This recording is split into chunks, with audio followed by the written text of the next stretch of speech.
My name is Winfred Karaoke.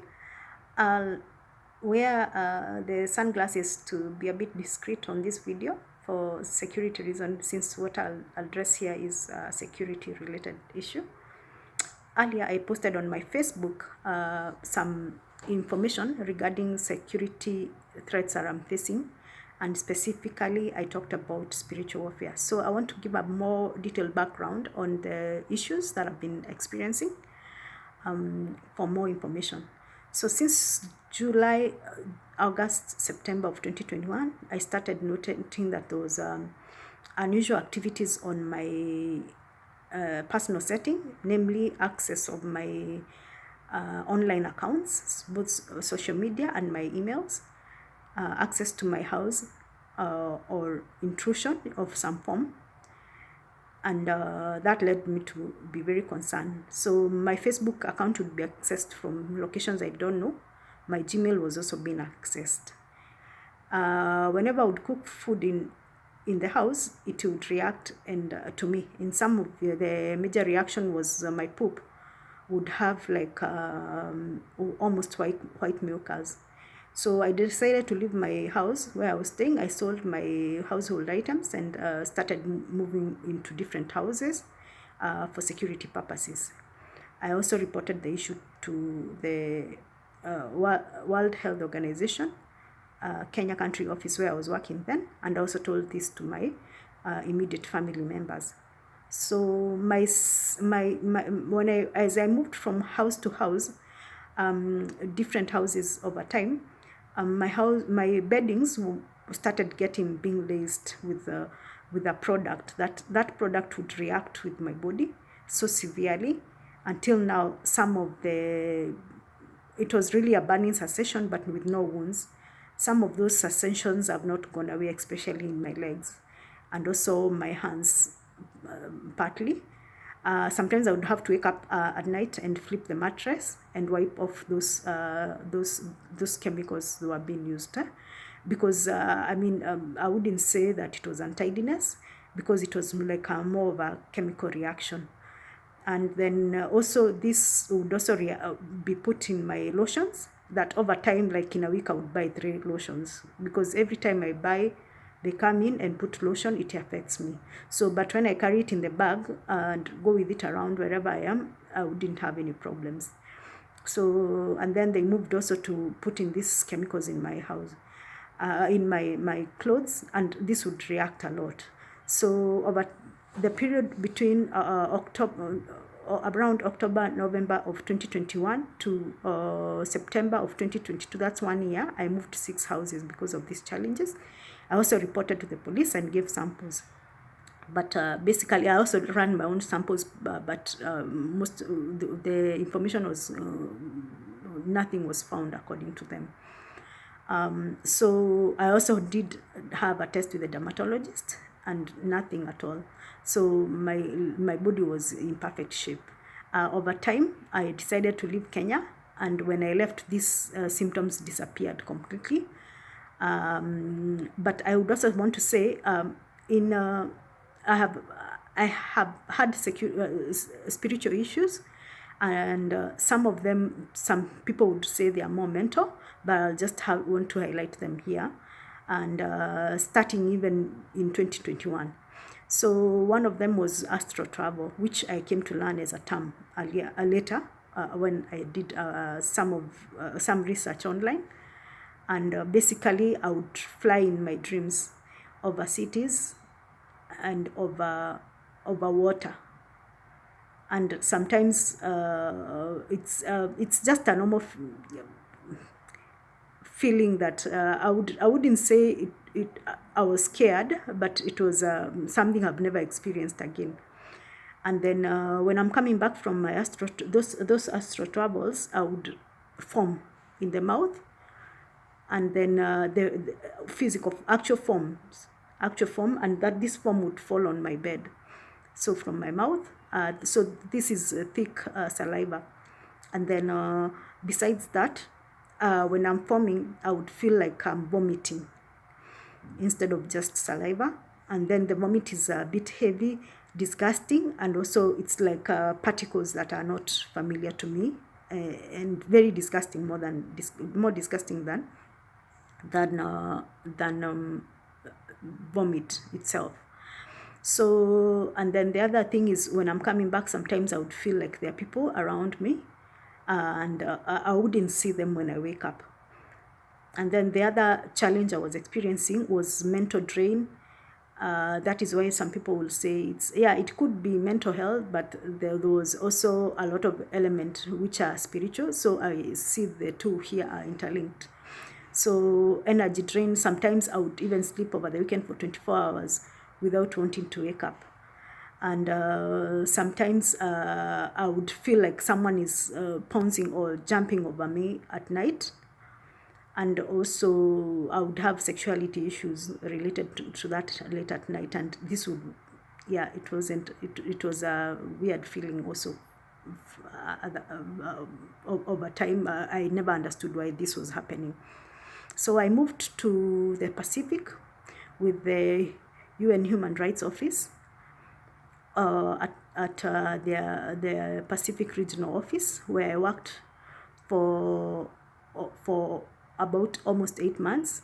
And when I was there, I also noted that these security issues also started showing some traces of it in that Pacific country.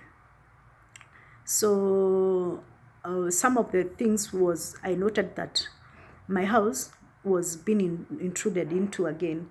So I would come back from work in the evening, and there was a strange perfume smell of a perfume that doesn't belong to me.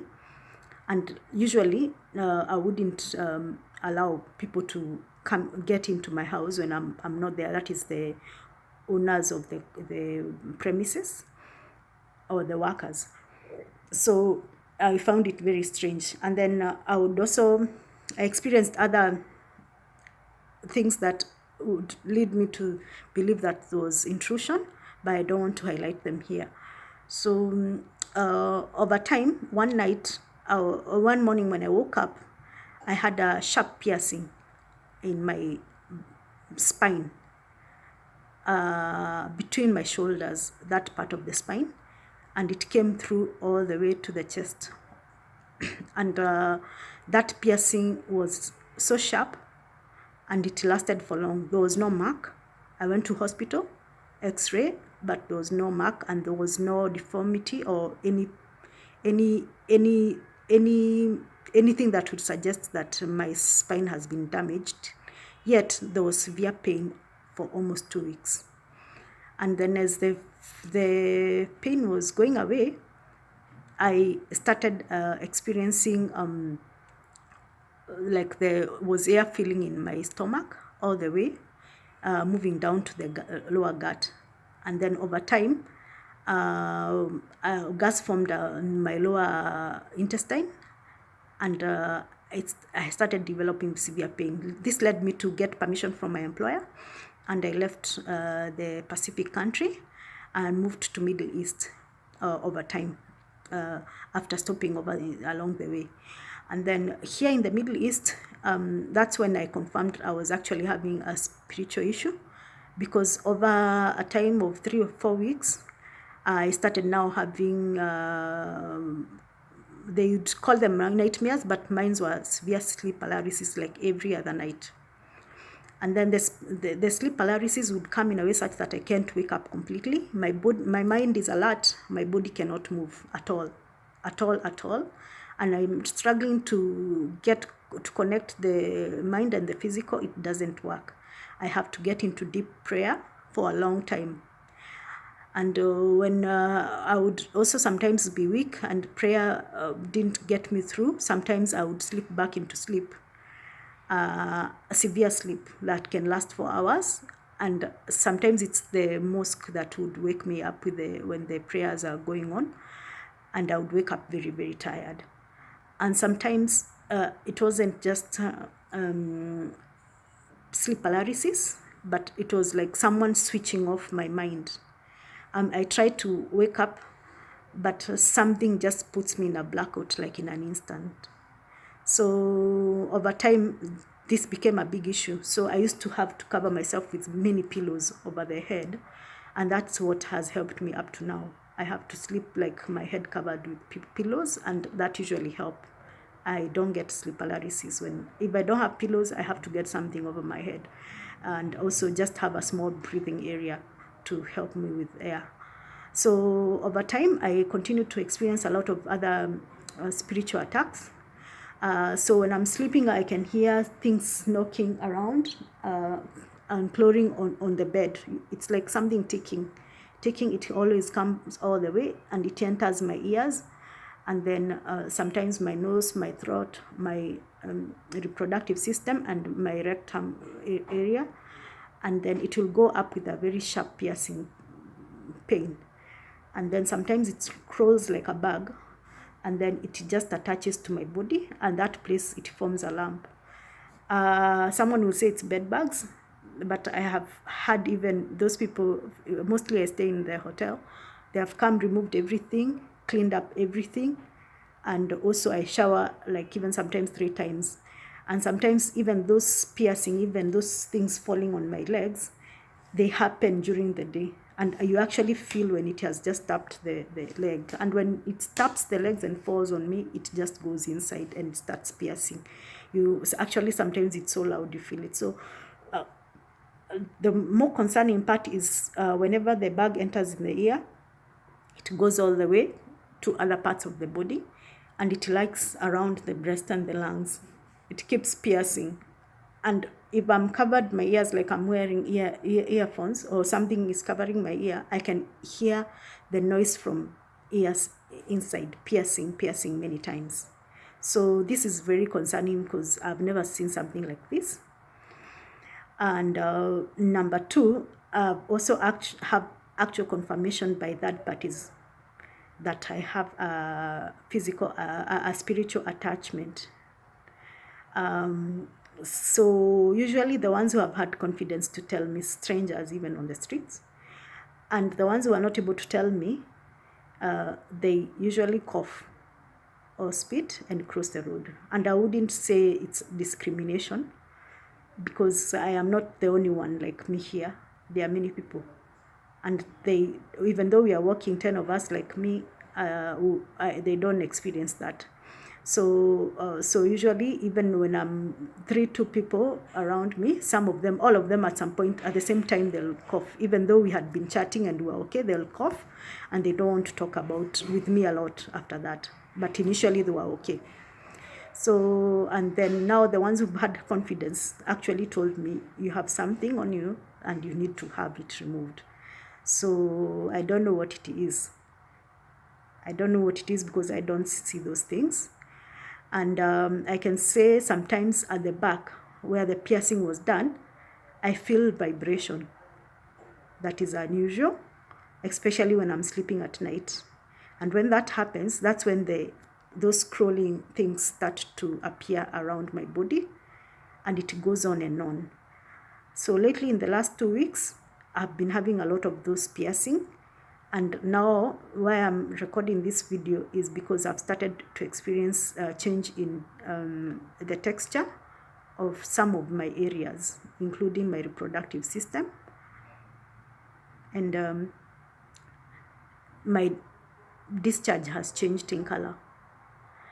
My chest also aches sometimes when I breathe, and under my armpit. So that is a bit concerning. So that's why I talked about this. And then besides that, more of the spiritual sexuality issues have come back with a lot of force. So that has been very concerning also over time.